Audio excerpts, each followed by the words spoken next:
Eu planejei aqui 3 diquinhas bem rapidinhas para ajudar você a guardar algumas coisas, beleza? Bom, lá vai a primeira.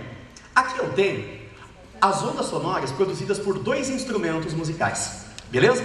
Se você observar, as 2 ondas, elas apresentam a mesma amplitude, o mesmo afastamento em relação à posição de equilíbrio.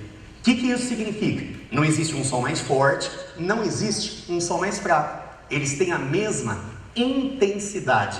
Na prática, o que isso significa? Significa que o nível do volume dos 2 sons é exatamente o mesmo. Beleza? But there's yours. E se eu tiver, por exemplo, e se eu perguntar a respeito da nota musical que está sendo tocada? A nota musical, ela está relacionada com a frequência, beleza? Bom, para você encontrar a frequência, já que o cidadão forneceu para você um gráfico em função aí do tempo, vai lá no seu gráfico. Ali no seu gráfico, se você observar as ondas, cada ciclo de onda começa e termina junto. Se cada ciclo de onda começa e termina junto, isso significa que cada onda tem a mesma duração, tem o mesmo período. Você lembra daquela formulinha? T tesão é o período, frequência 1 sobre T. A unidade é o Hertz, veja só você. Se elas apresentam o mesmo período, as 2 ondas vão apresentar a mesma frequência. Mesma frequência significa mesma altura, significa mesma nota musical. Beleza? E para finalizar essa primeira diquinha aí, olhando aí no gráfico de vocês, o formato das 2 ondas é diferente. Isso significa que os instrumentos são instrumentos diferentes, eles têm timbres diferentes. O timbre está relacionado com o formato da onda, beleza? Bom, a próxima diquinha que eu tenho para você está relacionada com fenômenos ondulatórios. Para ser mais específico, lembra aquela situação em que o mosquitinho passa por você? Na aproximação, o som fica mais alto. No afastamento, o som fica mais baixo, beleza? Isso tem um nome, isso chama Doppler, tá? Olha aquela bolinha azul, lá na parte de cima.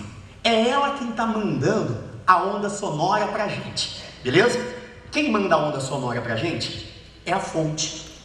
Entre o ponto A e a fonte, existe um movimento de afastamento. Sendo assim, um observador localizado em A vai perceber um som mais baixo, mais grave, ou então mais grosso. Dá uma olhadinha agora naquele ponto mais baixo da trajetória. Imagina um observador localizado ali no ponto B de bola.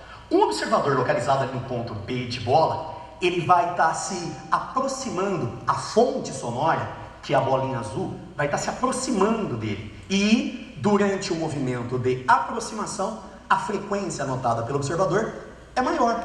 Por isso que quando uma moto se aproxima de você, o som fica mais alto, ok? Então, essa mudança aí na frequência, causada pelo movimento relativo entre o observador e a fonte, é o efeito Doppler, que ultimamente não tem aparecido.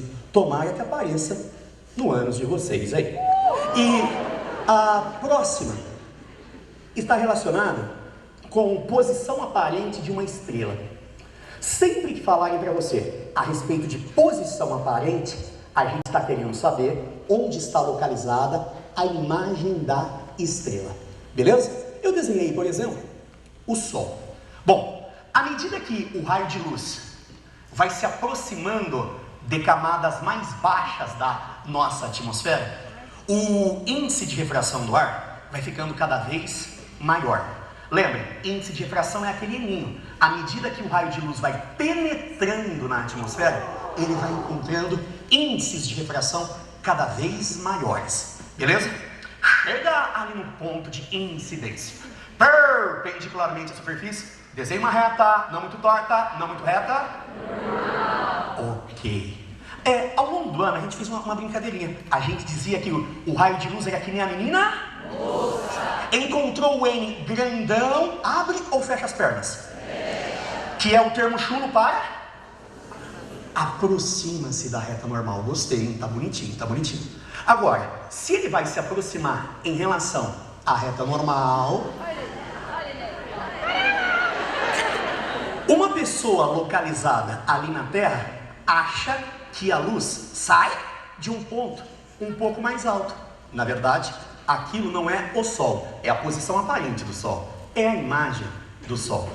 E por falar em Sol, você merece isso. Você merece isso aqui, ó. Você acabou, começo do ano que vem, acabou de se matricular na universidade dos teus sonhos. Você vai curtir as férias merecidas e, junto com a sua companhia, que você julga interessante, você olha para o pôr do sol no horizonte.